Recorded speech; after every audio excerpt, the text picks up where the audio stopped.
Step outside. Ya'ate, everyone. Thank you very much for being with us this evening. We have a very special evening ahead for everyone. Before we get started, I'd like to just take a moment to breathe and think about the ancestors, our ancestors, and the tribal lands that we all live on. Let's honor the Ogapoge Owinge here in Santa Fe, also known as Santa Fe. Thank you for blessing us here.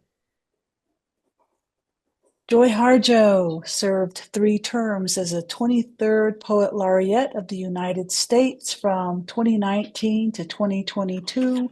She is the author of several books of poetry, plays, children's books, memoirs, and she has edited anthologies of Native poetry. She has also produced several music recordings of original music. She has been honored with the Frost Medal from the Poetry Society of America, Yale's 2023 Bollingen Prize for American Poetry, and the National Book Critics Circle Ivan Sandroff Lifetime Achievement Award, among many others, and has honorary doctorates from many universities, including Harvard University, the University of St. Andrews, and the Institute of American Indian Arts. She is the first artist in residence for Tulsa's Bob Dylan Center. She is Muskogee Nation enrolled citizen and lives on the Muskogee Creek Reservation in Oklahoma. Everyone, we have Joy Harjo with us this evening, and we're going to get started. Joy, tell us a little bit about yourself so Oh we can man. get to know you. Yeah. Well, Henjay Stongo, I'm here right now on the reservation in outside of Tulsa, and I'm from here. I was born here, and member of the Muskogee Nation, Ogeabova Ceremonial Grounds, and I'm poet, musician. A lot of people don't know I'm also a musician.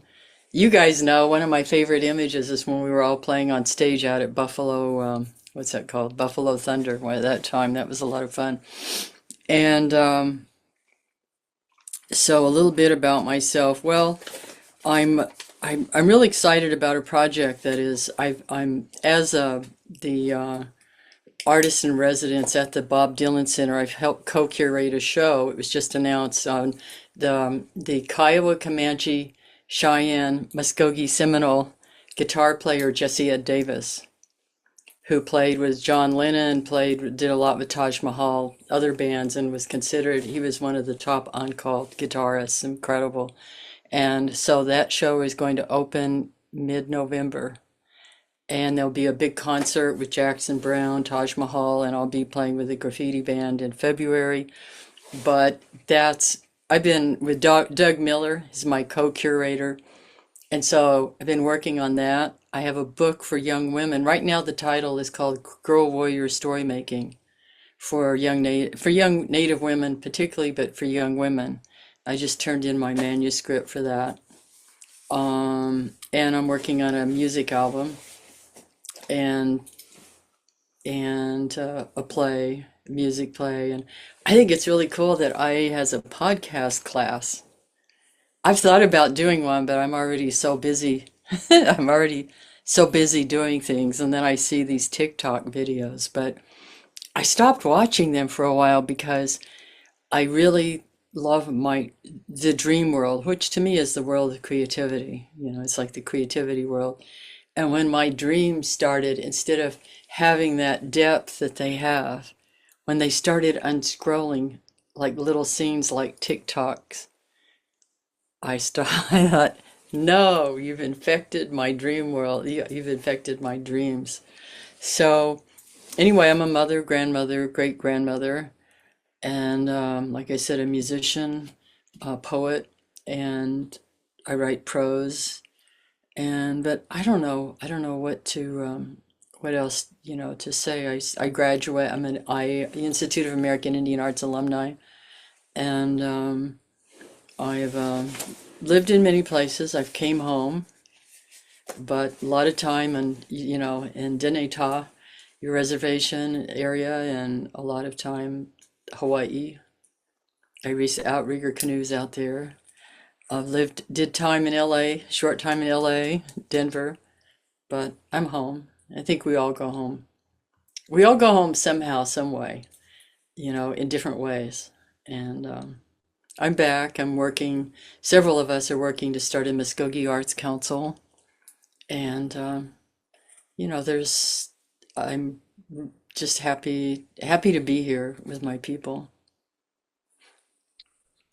That's beautiful. That's coming home. Every time I go back to the reservation, I just get refreshed and filled, and all that beauty, all the culture, land, language, beauty in ways that people might not understand, Hmm. Western culture might not understand. Um, so we've got the Dr. Sheila Rocha's class, the Performing Arts Chair, in this evening from IAIA campus. Can you tell us about your time as a student at IAIA, and who are some of the hard hitters that you got to run around with and create art with and have fun with? Can you talk a little bit about your IA experience for our Oh students? man, yeah, I'm one of I was just at India Market and the alumni. I'm probably one of the oldest alumni there because I was there in the late 60s and 67, 68, and it was still a Bureau of Indian Affairs school, and it was mostly a high school, 8th grade to 12th grade. And then there were 2 years postgraduate. We were pretty rowdy. We were pretty rowdy. Then we had, what really characterized the time there is we had incredible arts teachers. Alan Hauser was there, Fritz Schelder, and I got in based on art. I didn't write. I never took writing classes there. It was based on my drawings. And but I took, I didn't, I hung out with Fritz Schelder because he was really nice to me. I'd go hang out in his office and we would just visit, and but Audley Lolema was teaching there then. I went to school with Gray Coho, who was really a profound Dene or Navajo artist. I think he was a little older. I remember taking a drawing class. I think he was in a drawing class I was in. Um, but I mean, there were so many amazing artists. I think Dan Naminga, I saw him not too long ago when Cara Romero was doing that large photograph, and he said, we should have played some of your songs because I didn't write then, but I would write.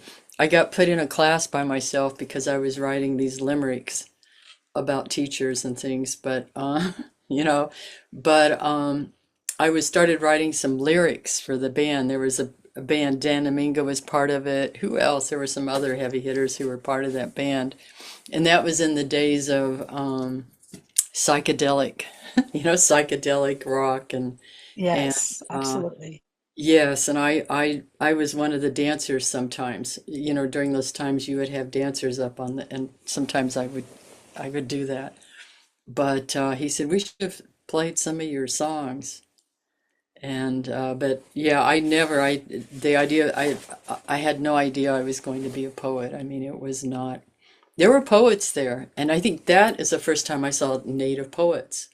I mean, certainly you grew up in Oklahoma, there's natives everywhere, but did you see any of our literature in our textbooks? No. We weren't present, even though we were very present. It just wasn't so. But when I went to IAI, it was the first time that, students are writing poetry and publishing. There was Vincent Price, who was a well-known, younger people won't know him. He was a well-known horror movie actor. And apparently, he gave money every year for a student anthology of poetry. And I have one of those old ones. I don't have it right here, but I never wrote or published in those. But that's the first time I saw and heard native poetry and story. But did I think I was going to do that? No, I liked doing art.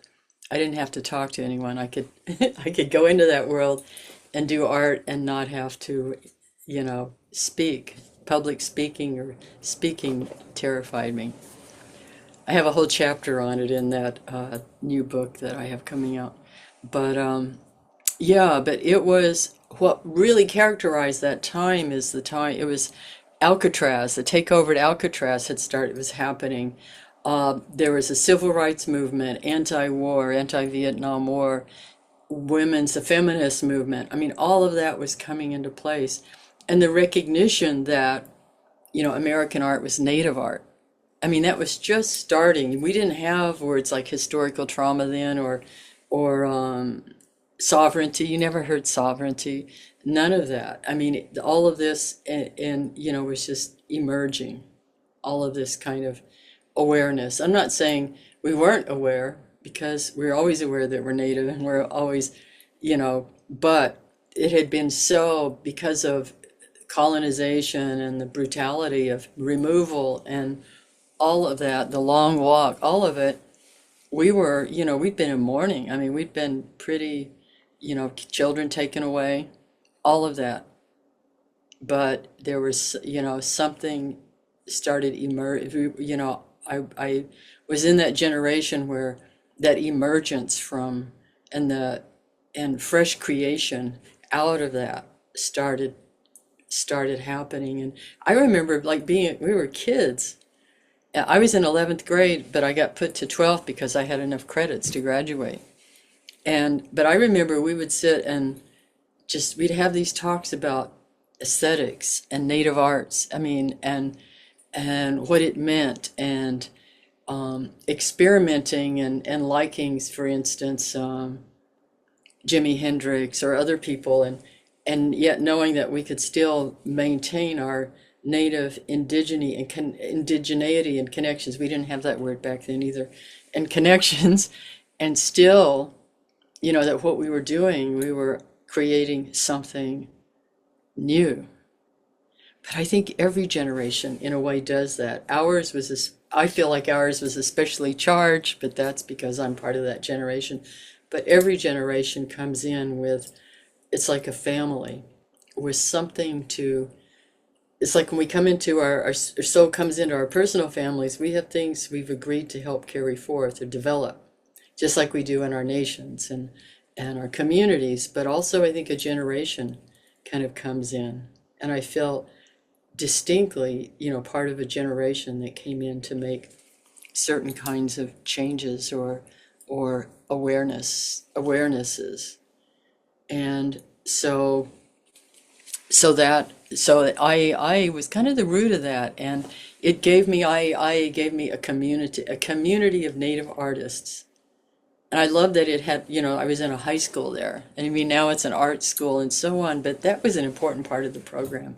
And I wish we had something like that. I've been part of a group here that really wants to take over Bacone and start, a program for young Native high school artists, and then develop them and have like a postgraduate program, much like IA, because our peoples are so gifted in the arts. And but it was that experience gave me so much. When I was there, though, you weren't allowed to speak your native language. We did at night, but you could get in trouble. We weren't allowed to drink, but that's there was a lot of things that we did that got us into trouble. But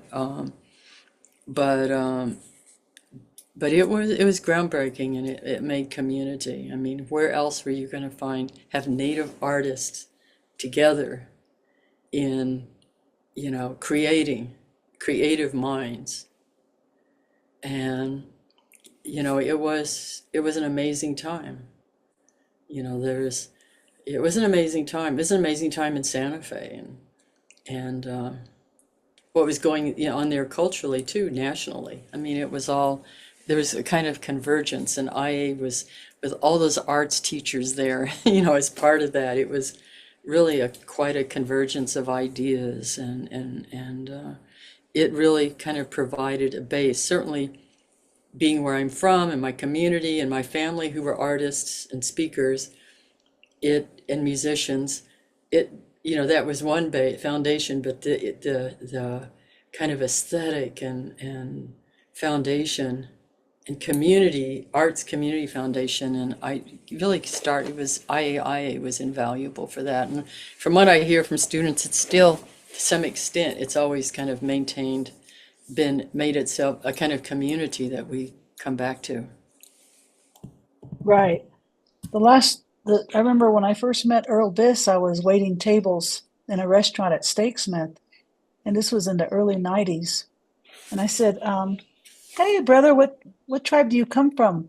And he looks up at me and he goes, Caw, caw. And I went, oh, you're Crow. He was he was that kind of guy, I loved it. He just made my night. Anytime when you see a native come anywhere, airport, restaurant, whatever, it's just like my heart just filled on some level. I know So, T.C. Cannon, I met him they used to have a club called Bourbon and Blues at the edge of Santa Fe, which is no longer the edge of Santa Fe. It was before Airport Road. And the word went out that T.C. Cannon is there. And so the word went out. So that's where I met him and hung out. And he knew I was writing poetry, and he wrote poetry too. He was also a poet. I didn't, yeah. Anyway, amazing. T.C. Cannon's still everywhere. And yeah, gosh, he sure left his footprint at such a young age, and yeah. that was such an honor that you got to meet all those wonderful artists and run around with them. Karita's here tonight. Hey, Oh, Karita. Karita, hey, yeah, Karita's Yeah. another story. Yeah. We Hey, knew each other at Karita's. University of New Mexico.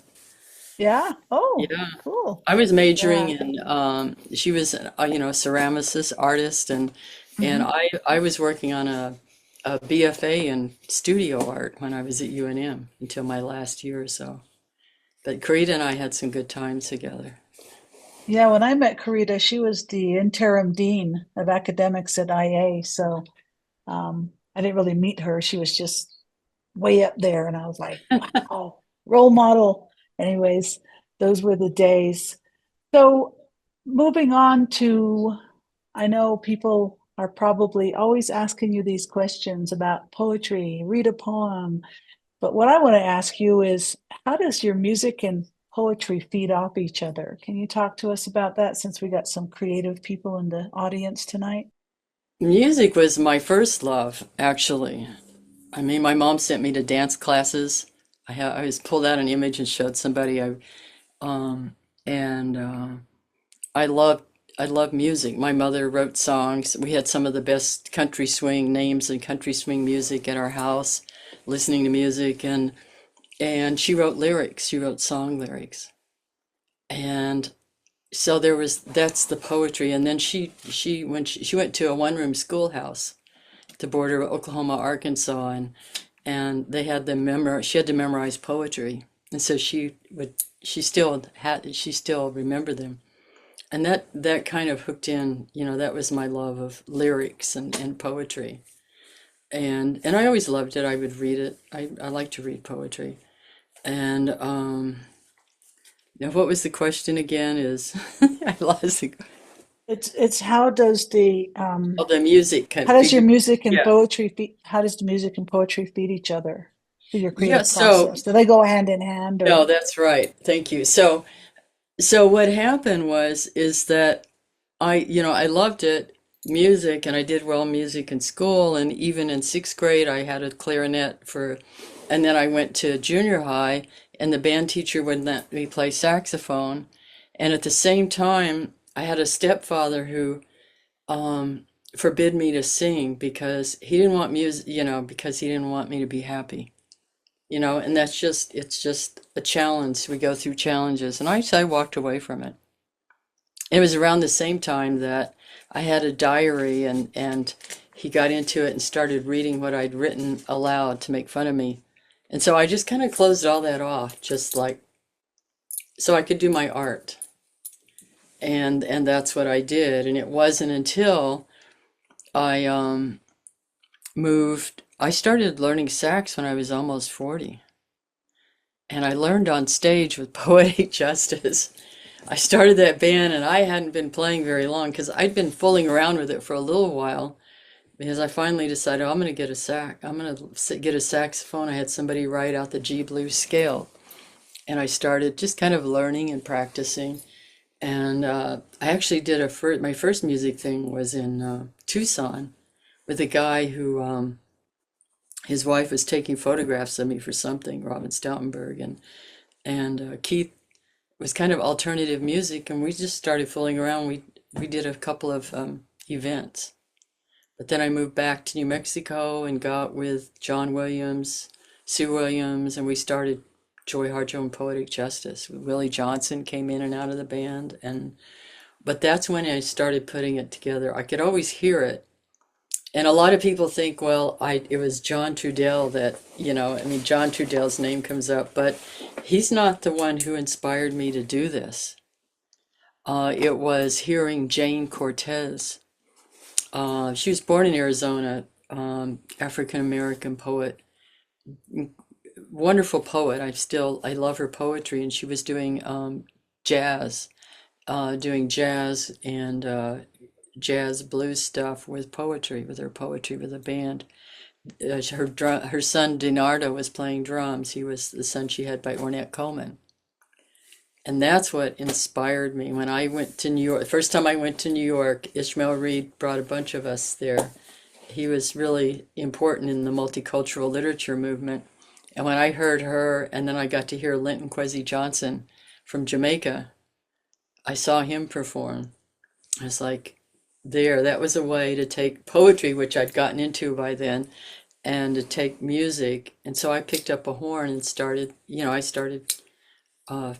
fooling around. And I remember I had horrible stage fright, but I would get up and, start putting poetry and music together. It was like pulling two loves together. But I always thought that, oh well, when I do music, it's going to open the audience, that there's a diehard poets over here, and then I have a whole music audience, and they don't always cross.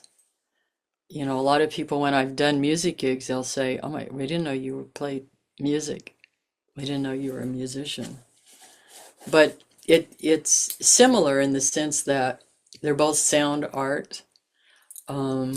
You're dealing a lot with phrasing, with qualities of sound, with timbre, with everything's rhythm for me, with rhythms. It's very similar that way, except one you're using words, and the other, and you're still trying to reach those places without words. Yeah. I I hear rhythm, I hear prosody in the way you flow with your language. You just move with it like water, and it feels like prose, just you talking natural. So there's a real music body to the way you express yourself. So it's I think it's innate. You're just a natural born musician poet. And so you've worked with a lot of legends, and you continue to work with legends, and you've seen changes occur. And looking back at your experience as a musician, an Indigenous jazz woman at that, what do you think are the grand and maybe nuanced contributions Indigenous people have made that are yet unearthed outside of Rumble, the documentary? Yeah, Rumble had its place. It certainly got attention, but I felt like they missed the connection. They didn't put in what would have made the connection between blues and jazz and the Southeastern Native contributions. That's what my musical play is about. With a young band, it's like a cast of characters, and they're all he was the main character, but they're all, I don't think there's a main character. They're all in there. They're all important, all the characters, and they wind up they collecting the band as the story goes, because Justice Fields, his father, who is Homa from New Orleans, passed, and he wants to go play, and they collect these musicians, but it's to show that we're part of the origin story of jazz and blues. So when I play saxophone or play music, I think, well, I'm playing Muskogee music, because we're part of it. Congo Square, right there in New Orleans, was a Homa village, a Muskogean village. And so there you go, right there. And yet we've been written out of that story. And there are people that don't want the indigenous contributions shown because people get really attached to their, to the mythic origin story that has been set into place. But we're part of it. If you look at, most of the major elements in jazz you find that in stomp dance. It's all there. And I always say, well, I don't play jazz. People just hear me play saxophone. Oh, she's a jazz player, but I'm not tradition. I don't play classic. I do. I know a lot of the class standards, and I love playing. And I'm going to be doing an album with Esperanza Spalding and jazz, major jazz, but because I love it. I love jazz. But you think about the origins of jazz. And you think about, there is some improv in stomp dance. You get the good stomp dance singers. They make their mark by how they improv, what they add. And that's what jazz is and was, it's not about, who can play faster, who can show off or who, it's really about who are you? And let's hear, who are you? And let's hear who you are. Not let's hear you try to play like so-and-so to be so-and-so, but it's really about, which is really art anyway. You look at any art, it's really about who are you? And what are you bringing? You're going to come up here and play, you need to play you. And that's what I like about, that's what you study and you hear other people because you want to know what, your ears like to eat. Your ears need food too. Your ears, want food, so you're listening. And so, yes, I'm not, people hear saxophone, they think jazz, but I do a lot of rock, blues, with poetic justice. I did soca and reggae kind of stuff, but even then it was our own kind of blend of things. It was our own thing, which made it hard for people to categorize it. Well, what is this? Well, we don't know what it is. And I think I think people are starting to, after all these years now, starting to think, oh, wow, there was something there. Because at first people didn't know what we're doing. We didn't either. No, who does when you're in the middle of making, Right, right. you know exactly what you're doing, then you're not really making art. You're just repeating stuff. Exactly. Exactly. Like last show we had Pudafe, and she talked about them coming together, her and Sunny, and she Mhm. mentioned you also. And she said they would just do kind of 49er version of just mixes and collaborations, and it would just kind of manifested into what became Eulali. That's Ulali, Raylin. And I was pretty excited to hear that. And then all the other influences that come into a accomplished musician's manifestation and creative genius, like yourself and Pudafe and some of these other amazing musicians out there that are making it happen and are continuing to make it happen with, between A and G, A, B, Mhm. C, D, E, F, G. There's a whole bunch of stuff in between all of that that's just absolutely mind blowing. Yeah, what So, you hear now, I just wanted to add, what you hear now versus what I heard growing up is so much different. We hear music from all over the world now. When I was young, it was, local radio stations and what they put out. And so it's amazing what you hear. And I want to mention Jim Pepper too before we go, with Muskogee Cough, sax player. And he had that hit, Witchy Taito, and which was, and influenced, or he was, Don Cherry, I think, gave him permission to check out his native, to start blending and responding to, native music that he grew up with and jazz, you know. And so he was a trailblazer. He was a trailblazer, and he was really nice to me.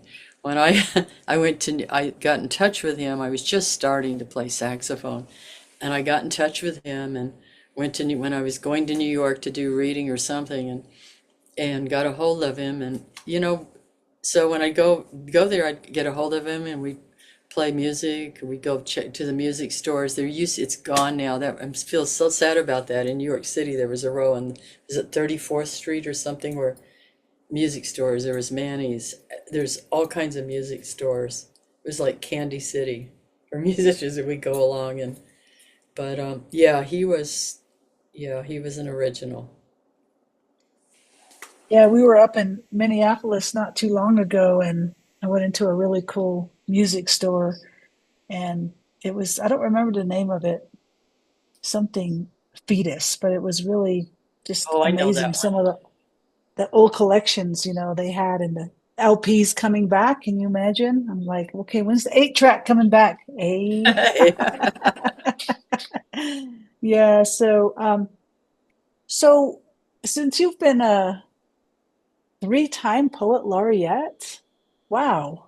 What do you see coming next? It feels like you've reached unbelievable places that people would just dream of going to, just with everything you've done with your music and your poetry. And I haven't seen much of your art, but I bet you it's pretty amazing too. Just like whatever you do, some people do stuff and they just do stuff really well. And I would say you're definitely one of those people. But what's next? I mean, what motivates you besides all these massive projects coming at you? Like just that creative juice. How do you keep that going? This is for the IA students too. Oh, how do you keep it going? I don't know. I wonder, it's like anything in life. There's ups and downs. There's dry periods, there's rainy seasons. That's just how it is, and you just kind of roll with them. And there was a period, I was telling somebody, well, I went through a major death in my family, and you get in this space and you wonder if it's going to come back, or you just go with it, and then things start. It's you just move. And but I just my plan now is I have this book. I have two children's books coming out, and then this for young women, this book coming out all next year, and this album. We're going to start working on that, and then I think I have a theater now for that musical play, and I'm going to do it. My plan is to get that all set in place, get the album, get this musical going, and then what I want to do is paint.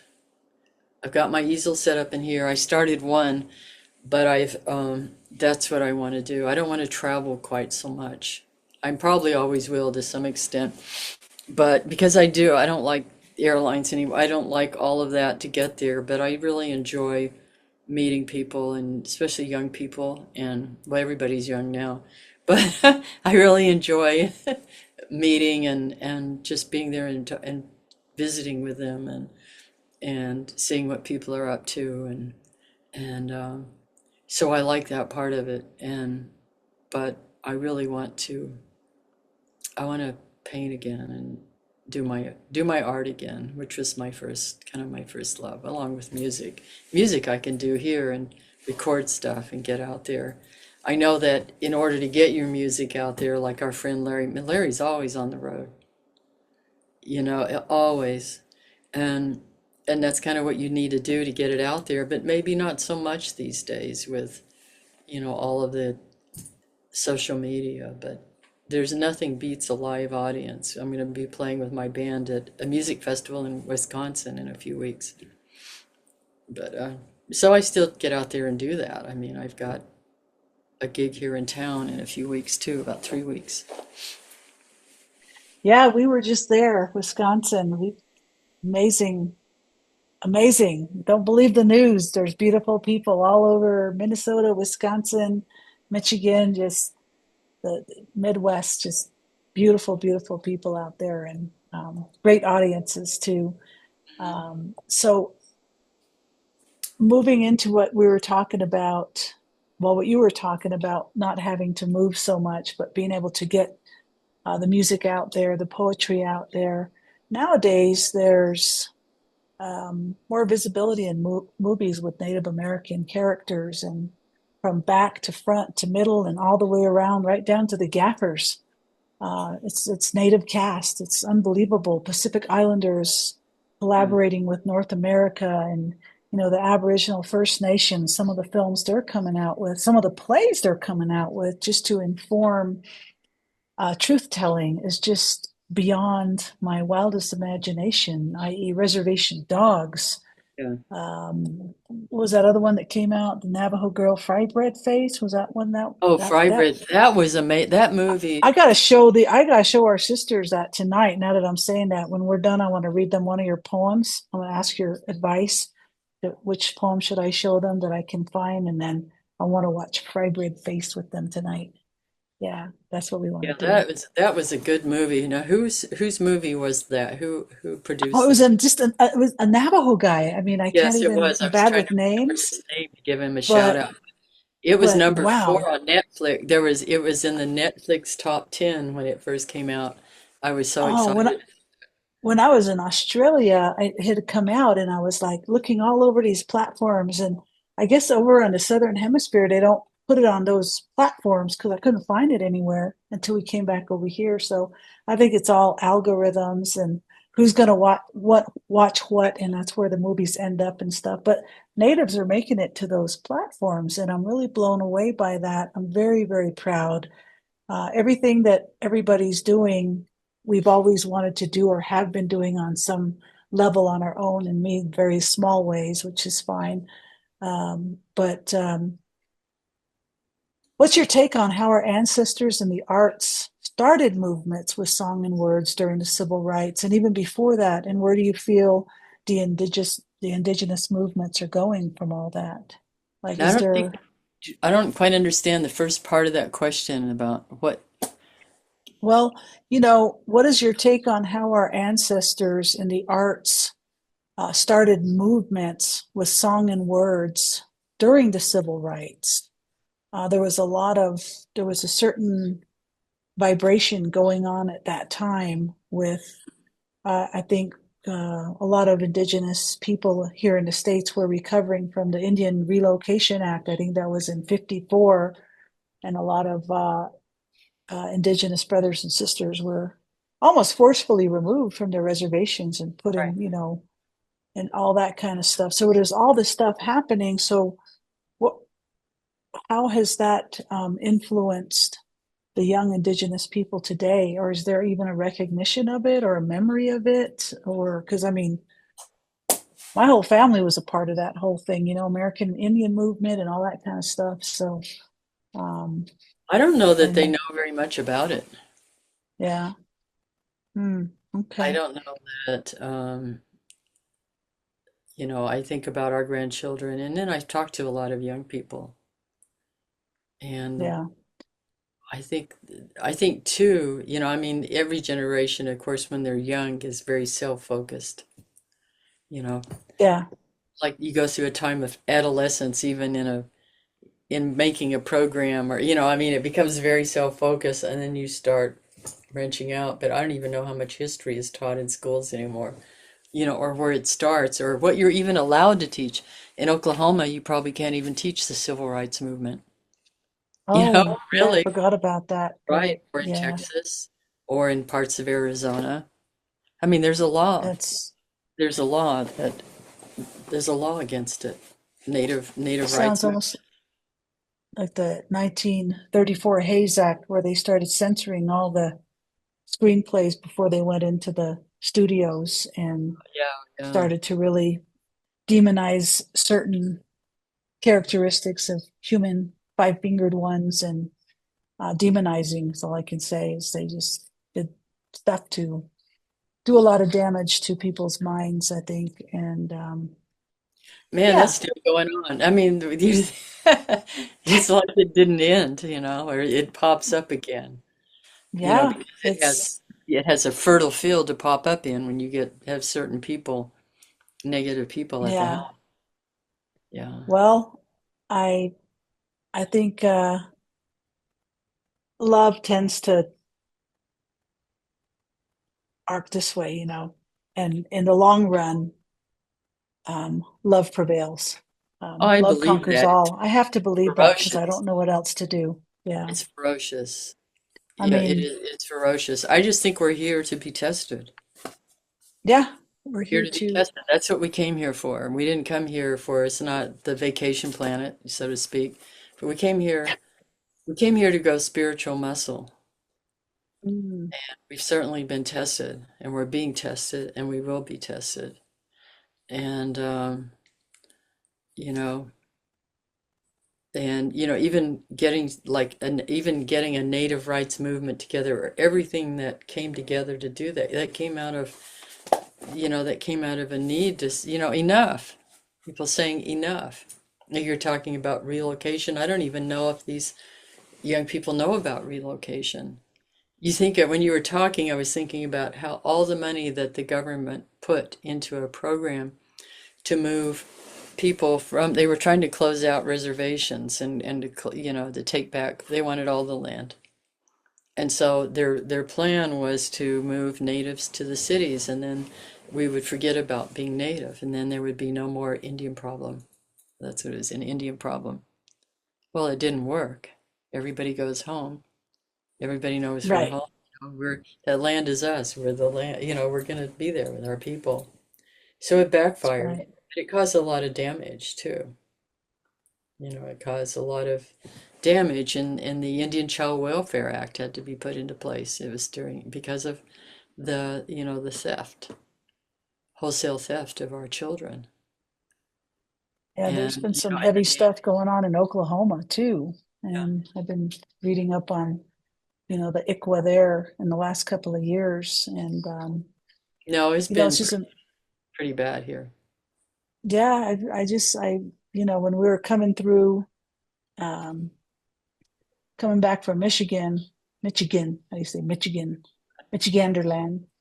And we're coming through that little strip of Oklahoma from Kansas. You're on Oklahoma land for about 45 minutes. As soon as I went over that invisible line, I went, go Oklahoma natives, right on. And we just cruised on, that 45-minute strip. I thought about all these Oklahoma Indians I've known all these years that have come into my life that are just like some of the most powerful, amazing, artistic, spiritual, outspoken, because Santa Fe is not that far from Oklahoma, but there's a lot of Oklahoma Indians find their way into Santa Fe, whether it's IAIA or Indian Market but I met all kinds of tribes. I wonder how many tribes you have in Oklahoma. I forget. I should know. I can look it up. Somebody can So, Google it really fast. yeah, But yeah. No, I think Santa Fe's always been one of those areas. I mean, from, people crossing through Pueblo Plains. I mean, especially you get up with Taos with more of the Plains influence. And, it's always been one of those crossing roads coming off Plains area into mountains. And, it's always kind of been that way. And it's a draw for Native people. we got a reply already. Thank you, Sarah. Sarah says 38 federally recognized tribes. That's a lot. 39 state recognized in Oklahoma. Thank you, Sarah. That was awesome. Okay, so we got our answer there. Awesome. Okay, Oh, so I as just saw this. I just saw the chat, and yeah, Delbert Anderson is great, and he just did yeah. a show, as David Gomez said, focused on native jazz composers. Yeah, Don Cherry and Jim Pepper. So he's out there doing. Hey, He has my keyboard player with him. Yeah, I tease him. He stole my keyboard player. But Robert Mueller from Santa Fe. But no, Rob, I'm fine. We're laughing oh about. yeah. Oh my God. I gotta call that guy and have him over just for a jam in our studio. Yeah. Hey David. David's also done a lot of drumming with us too. David Gomez, you probably know Okay. him. Let's see what order is David? David is Taos Navajo. Dad Taos Mom Navajo. So, you Okay. know, in that order. So that's interesting too. Like for me, it's Navajo first because mom. But anyways, so what do you see for the next generation of Native American artists? Well, we're seeing it. Yeah. Right I think on, we're just right creative. on. I mean, people are, I always say that creative native. I didn't come out, people use that a lot. Um, Right. Yeah, I mean, it's everywhere. You take the materials given to you, the materials of an age. Now we have different materials available than we did Oh, then, you know. big There was time, a time big before the time. saxophone was invented. There was a, That's right. now we have a saxophone, then you can use it. I can sing native tunes on my saxophone. We take what we have and we keep moving and we keep expressing ourselves because in a way it's the artists that are, I think, they're the point people of culture, and they go out Yeah, ahead. I would say so. Yeah. So one of our board members, Nicole Oxendine, Lumbee and Cuban, who's also here tonight, she came up with this saying, and we said, can we use that for our theme? And the saying is ancestrality. They whisper me through. For a last question before Elena comes on and we invite our guests in, what does that mean to you? Ancestrality, they whisper me through. Well, the thing I've come to understand, and I write about this in my new book, is that, and it's when I was a very young mother and I had my first grandchild in my 30s, and then I have great grandchildren, is you start to realize that a family is a field. It's a living field, which includes the grandparents, great grandparents, it's a living thing. So that the ancestors, I mean, it's all here. It's a timeless, made out of a weave of timelessness. And so, we are them, they are us. The future is the past. I mean, it's all a weave. That's how I understand it. Yes, thank you very much, Joy. I'm going to pass it on to Elena now, and I just don't want this night to end, but we're where we're at right now. So thank you, Elena. Thanks, Tash, and thank you, Joy. I have so much to say, but I want to bring everyone that wants to come in. Just what I can say to you is I see you and thank you for all that you have been doing in Indian country, and thanks. So this is that time where I'm just going to go into a commercial break, and then what will happen is we're going to invite you all in. So the Indigenous Ways Wisdom Circle has been happening since the 1st of April 2020. We're doing twice a week to keep all our community connected. We're now been doing it once a month. So Joy Harjo is one of over 200 Native American, Indigenous, deaf and hard of hearing, or two-spirit LGBTQ presenters that we've had in through this platform. You can get hold of Joy's archive at our website, IndigenousWays.org. That'll be available to you in the next 72 hours. If you want to share that with your peeps, that will be wonderful. Also, if you go to our website, we'd love you to join and subscribe to our newsletter, and you'll see down below flashing across all our social media pages. So if you have one or multiple, please like or subscribe Indigenous Ways. So all of our virtual events are free and have ASL interpreters, making access available to all. At the moment, we have the beautiful Raylan Skeets, and before you would have seen Mariah Garcia making access available. Next, put on your calendar, next month with the Wisdom Circle, we have it the third Wednesday of each month. So October the 16th, same time, same channel. We have the beautiful Julia Hardaka and also Julianne Croft. They will be beaming in from Australia. They have done extraordinary work around the place, especially in Australian Aboriginal community. What they will be addressing is not only their experience and accessibility, but that beautiful cohesion. So be sure to tune in, and it's the same channel as you're in now. And we're very grateful to our sponsor, the City of Santa Fe Arts and Culture Department, who are supporting this event. Also, a huge thank you to our board members, especially Homer Hubble, Judith Shapiro, Karita Coffey, Nicole Oxendine, who are in. And we've had a prior board member, Teresa Candelaria, who are here. We're grateful to all of you, all of our individual donors, in making this possible. Last month, we had our third and final Indigenous Ways Festival at the Santa Fe Rail Yard Park. We had featured Wade Fernandez, Pura Fay. Also, we had two alumni, IAIA, the Institute of American Arts students, open. One was Wayaka, and the other Simona, who also did a fashion show. So we had a lot of fun with that, bridging emerging to professional artists, having a lot of artisans, food vendors, workshops galore. So we're looking forward to our 2025 season. We hope you can all join us.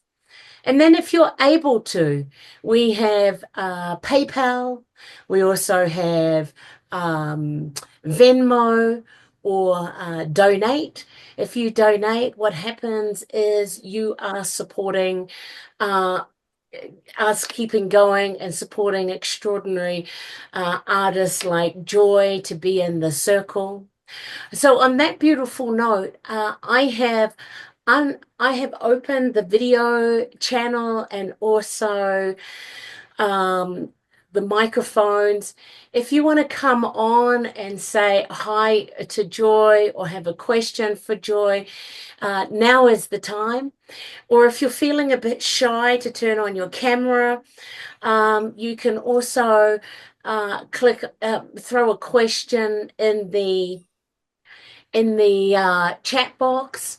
And if you are needing ASL interpreter services, just put in the right-hand corner, there's 3 ellipses, and you can spotlight our ASL interpreter, who is Raylan. Thanks, Tosh. Thank you so much for that, Elena. And I just want to again reiterate the gratitude for us having Joy Harjo with us this evening. I'd like to say hello and ask anybody to come on in. And would you like to raise your hand and ask Joy something or just say hi? We just have about 7 minutes left. Judy Shapiro, one of our board members from DC, federal Indian policy lawyer. What's up? Hey, I have a job. I'm supposed to send greetings to Joy from Margaret Dean, Oh, okay. who is my Oh, stepdaughter. great. Oh, that's right. Yeah, I remember. Yeah. That's my job for tonight. Okay. How's she doing? What's she working on? I haven't seen her in a while. I haven't seen her in a while either. I guess I saw her about a month ago. Uh-huh. And she's just teaching away, as far as I know. Yeah. Okay, good. Tell her hello too. I will. Barbara Huntington, do you want to say something? Okay, I think we got something. Saying hi. Okay, good, good. Yes, can hear you now, David. I just want to say that's major news about Joy doing an album with Esmeralda Spalding. I wonder if she's thinking about working with Malia Bomsawin, who did the music for Sugarcane. I don't know. Yeah, I don't know about that. Yeah. Yeah, she does some great stuff. I see a question from Marcia Webb. Thank you, David. It says, do you interact with animal spirits for your spirituality? I ask because I'm looking for a little guidance. Mine came to me in a dream recently. Bees. Any thoughts would be helpful. This is from Marcia Webb. We all interact with bees in some way. I just think of all the, you know, our lives are so intertwined with animals. It's just that everybody's got what I call affinities or resonance. We all do. We all have, there's people we resonate with, even places in the world, places, different plants. I've learned, that some plants like each other, some don't, and they can even be the Right. same kind because I've been working with my plants and, the same with the animals. There's just some that, there's, even with our clan systems, there's animals that are part of that, or connections that you have through a family with certain kinds of animals and place, again, where you live. Right. Thank you for that. And got a hand up, Carlin, my beautiful brother, our beautiful brother, Carlin. What's up, Carlin? Hey, is it my microphone on?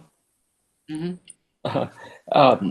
Joy, I just wanted to, I've heard it before, and of course in the news recently, but you have reiterated it this evening about the filtering of history in the state of Oklahoma and other states as well. It just saddens me so tremendous that we're living in this day and time, and we have government officials that have the authority to pick and choose the history that they want to go into their books.